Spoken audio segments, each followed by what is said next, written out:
इस कोरोना काल में ऑफलाइन स्टडी के बदले में ऑनलाइन स्टडी किया जा रहा है। एक समय था जब गुड मॉर्निंग एक साथ पूरे क्लास में गूंजता था, लेकिन आज केवल टीचर गुड मॉर्निंग कहकर ही क्लास शुरू कर देते हैं। बस समय समय का फेर है। यदि इतना के बावजूद भी विद्यार्थी अपना कर्तव्य को न समझे तो आगे अब कहना कुछ बाकी ही क्या रह जाएगा। खैर, आज हम लोग सबसे पहले तो गुड मॉर्निंग एवरीवन काल का तीसरा भाग, जिसमें भविष्यत काल को पढ़ेंगे और साथ ही साथ तीनों कालों का हम लोग एक साथ सारांश के रूप में एक संक्षिप्त वैज्ञानिक विधि के द्वारा समझने का हम लोग प्रयास करेंगे। ठीक है, ताकि लाइफ टाइम तो नहीं, फिर भी दीर्घकालीन हमारे स्मरण में बना रहे।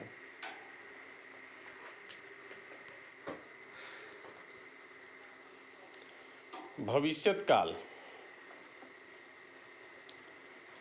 भविष्यत काल भविष्य में होने वाली क्रिया को भविष्यत काल की क्रिया कहते हैं। जैसे वह कल घर जाएगा। वह कल घर जाएगा का मतलब हुआ कि अभी गया नहीं है वर्तमान समय में, बल्कि आने वाले समय में जाएगा। कहने का तात्पर्य यह है कि क्रिया का संपादन आने वाले समय में होने वाला है, इसलिए इसे क्या कहेंगे? भविष्यत काल। स्पष्ट हो गया ना? भविष्यत काल के कितने भेद हैं? 3। भविष्यत काल के कितने भेद हैं? 3। मैं भेद पहले बता चुका हूं कौन कौन से हैं, फिर भी हम लोग आगे इसको पढ़ेंगे। पहला है सामान्य भविष्यत काल। इससे यह प्रकट होता है कि क्रिया सामान्यतः भविष्य में होगी। जैसे मैं पढ़ूंगा, वह जाएगा, वे लोग हंसेंगे, मैं खाऊंगा, हम लोग पढ़ेंगे इत्यादि। दूसरा भेद है इसका संभाव्य भविष्यत काल, जिससे भविष्य में किसी कार्य के होने की संभावना हो। ध्यान दीजिएगा, संभावना हो, उसे संभाव्य भविष्यत काल कहते हैं। जैसे संभव है रमेश कल आए। यहाँ आए ये देखकर ये नहीं सोचना है कि ये भूतकाल है, बिल्कुल गलत सोच है। हम लोग यहाँ क्रिया को देखेंगे कि बीते हुए समय में इस क्रिया का संपादन हुआ, वर्तमान समय में हो रहा है या आने वाले समय में होगा। संभव है रमेश कल आए, कल का मतलब है आने वाला कल। इंग्लिश में इसे टुमारो कहेंगे। ठीक है, तो आने की क्रिया कल होने वाली है, हालांकि वो भी संभवतः है। संभवतः का मतलब हुआ कि हो भी सकती है और नहीं भी क्रिया, तो इसलिए इसे हम लोग भविष्यत काल में रखेंगे। और चूंकि इसमें संभावना व्यक्त किया जा रहा है, इसलिए इसे संभाव्य भविष्यत काल कहेंगे। स्पष्ट हो गया ना? इसका और 2 4 5 उदाहरण तुम लोग स्वयं खोजना। जैसे संभवतः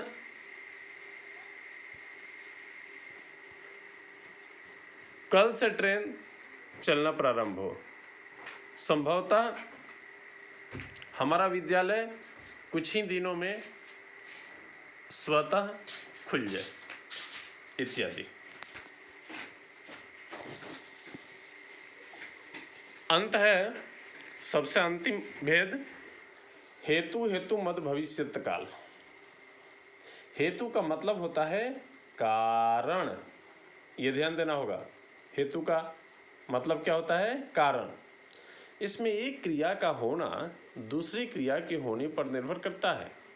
जैसे वह आए तो मैं जाऊं, ध्यान देना होगा, वह आएगा तभी मैं जाऊंगा, नहीं तो नहीं जाऊंगा। वह आए तो मैं जाऊं, अर्थात एक क्रिया पर दूसरी क्रिया निर्भर है। वह कमाए तो खाए, कमाएगा नहीं तो खाएगा कहाँ से, है ना। अर्थात पहले कमाने की क्रिया है, फिर खाने की क्रिया है, कमाने पर ही खाने की क्रिया क्या है, निर्भर है। इसलिए इसे कौन सा काल कहेंगे, हेतु हेतु मद भविष्यत काल। स्पष्ट हो गया ना बच्चों। तो हम लोग अभी तक काल के कितने भेद पढ़े, 3, भूतकाल, वर्तमान काल, भविष्यत काल। तीनों के कुल कितने भेद हुए, 6, 5, 11, 3, 14, टोटल 14, जबकि इंग्लिश ग्रामर में 12 थे, 4, 4, 4। लेकिन यहाँ भूतकाल के 6, वर्तमान काल के 5 और भविष्यत काल के 3, 6, 5, 11 और 3, 14 हम लोग पढ़ चुके हैं। आए हम थोड़ा सा कुछ अलग तरीके का पढ़ते हैं, क्रिया के पक्ष अर्थात क्रिया के रूप।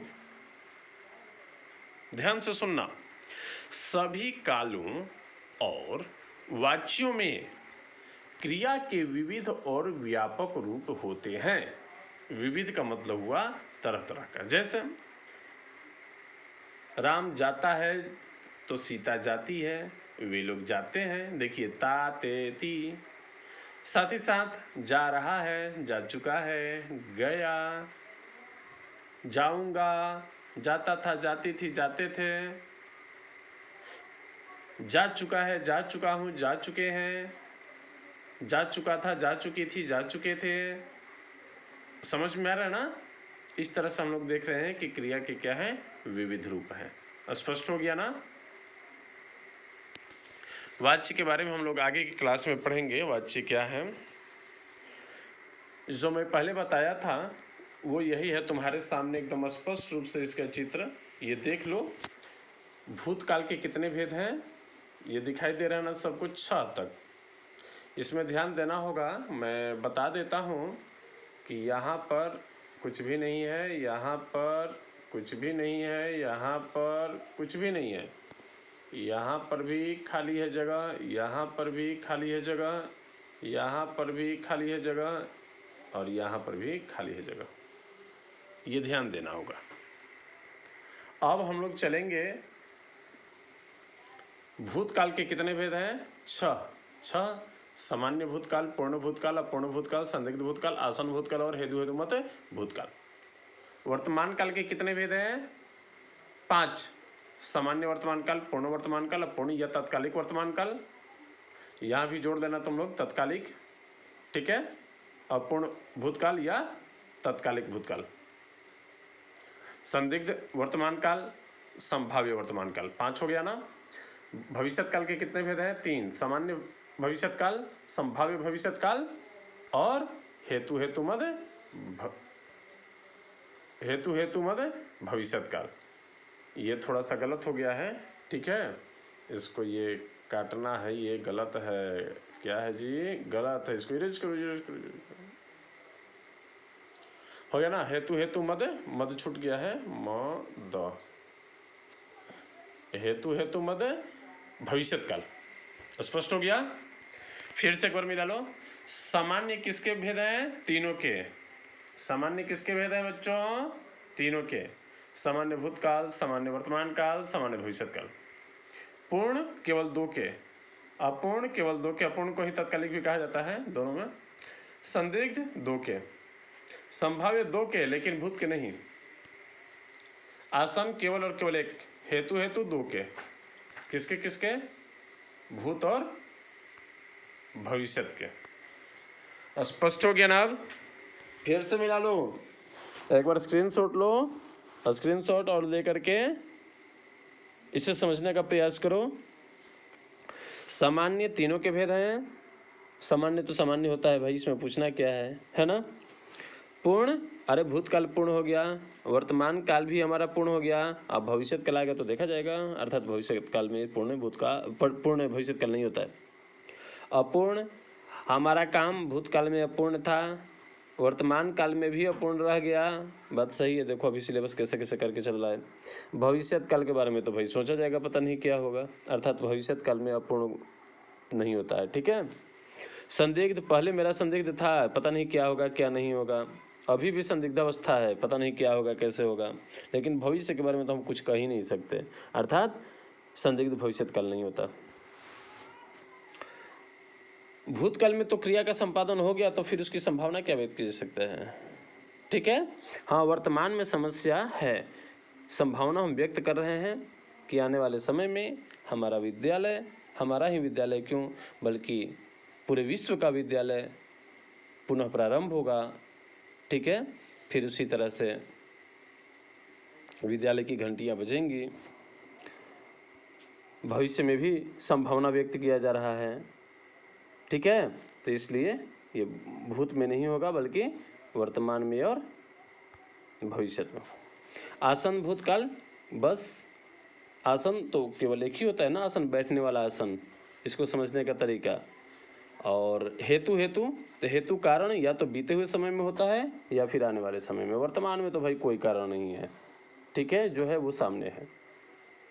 तो इस तरह से तुम लोग सभी भेदों को याद करना। अब हम लोग चलते हैं उदाहरण की ओर। भूतकाल में, सामान्य भूतकाल में ताथा तिथि तेथे या ये ई, स्पष्ट हो गया ना। सामान्य वर्तमान काल में ता है, ती है, ताहूँ, तीहूँ, ते है, ते हूँ, ठीक है। भविष्यत काल में गागेगी, स्पष्ट हो गया ना। अब चलते हैं हम लोग पूर्ण भूतकाल के पास, पूर्ण के पास। पूर्ण भूत में या था, ये थी, ये थे, चुका था, चुकी थी, चुके थे। जबकि पूर्ण वर्तमान काल में या है, ये है, ये हैं, चुका है, चुकी है, चुके हैं। भविष्यत काल तो होता ही नहीं है पूर्ण का, ठीक है। अपूर्ण में रहा था, रही थी, रहे थे, इसमें हो जाएगा रहा है, रही है, रहे हैं, इसमें नहीं होता है।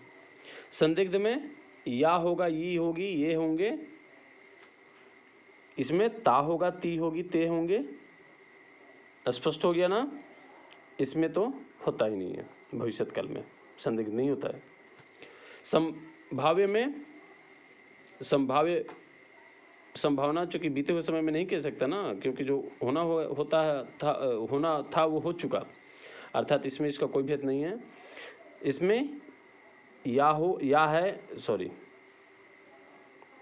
या हो, ठीक है, इसमें हो जाएगा कुछ अलग तरीके से, तुम लोग स्वयं देखना।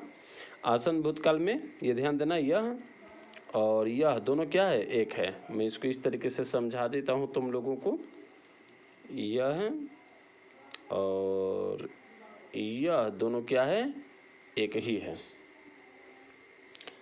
कुछ व्याकरणविद इसको अलग मानते हैं, कुछ व्याकरणविद इसको इसी में समाहित कर दिए हैं, ठीक है। अब हम लोग चलते हैं हेतु मद में। वह आता तो मैं जाता, इस तरह से ता की प्रधानता है इसमें, जबकि इसमें वह आयो तो मैं जाऊं, ध्यान देना होगा, खाऊं, गाऊं, खेलूं, अर्थात आने वाले समय में। तो मुझे पूरा विश्वास है कि तुम लोगों को ये दोनों टेबल समझ में आया होगा। टेबल नंबर ये 1 और टेबल नंबर 2 ये वाला, ये केवल भेद के लिए, और यह जबकि सेंटेंस वाक्य अर्थात उदाहरण के लिए। फिर भी अगर कुछ कमी हो, कुछ समझ में न आए, तो तुम लोग जरूर प्रश्न पूछना। उन सभी प्रश्नों का जवाब आपको दिया जाएगा, भेजा जाएगा। इसमें किसी तरह का हिचकिचाहट नहीं करना है, डरना नहीं है। जो भी समस्या हो, तुम लोग उन समस्याओं को शेयर करना, उसका हल जरूर मिलेगा। केवल व्याकरण का ही नहीं, पाठ्य पुस्तक में भी रिवीजन करना। आगे का पाठ भी हम जारी करेंगे बस कुछ ही दिनों में। अभी हम लोग व्याकरण का अध्ययन कर रहे हैं, व्याकरण और कुछ दिन चलेगा, उसके बाद फिर पुनः हम लोग पाठ्य पुस्तक की तरफ दौड़ लगाएंगे। कभी टहलेंगे कभी दौड़ेंगे। स्पष्ट हो गया ना? ठीक है, तो आज का क्लास हम यहीं समाप्त करते हैं। फिर हम लोग अगले क्लास में पुनः मिलेंगे। धन्यवाद।